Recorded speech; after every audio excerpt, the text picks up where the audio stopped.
happy ka ba, sir? Happy. Okay, happy.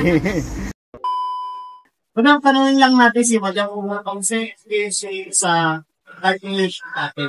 Yung experience mo. Okay lang po. Pagdating ko Pasapupal lang. pakatulupan. Yung, ano naman mo na, yung presyo naman. Mababa po. Kung continue tumot na kumuha po tayo nyo, okay po dito. Mura na, lariwa pa.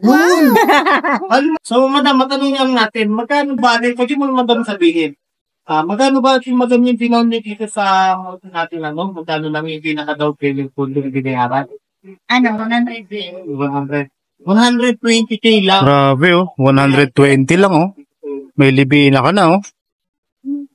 Monthly natin dito ay 9.1 lang. 9.1 lang ang monthly. 3 years to pay lang. So, yung 9.1 na yan, parang 370 pesos lang yan per day. Te, first bell naman na malipit. Aragay! Dinidemo natin kay sir. Kasi hindi niya raw kabisado eh. So, yung automatic po, ilawan mo sir. Yung may kulay pula po na yan, kapag saan nakatapat po yan, hindi mo tatakbo yan. Alam mo, tinapat mo dito sa ano pula, reverse yan. Ito neutral. Drive 1.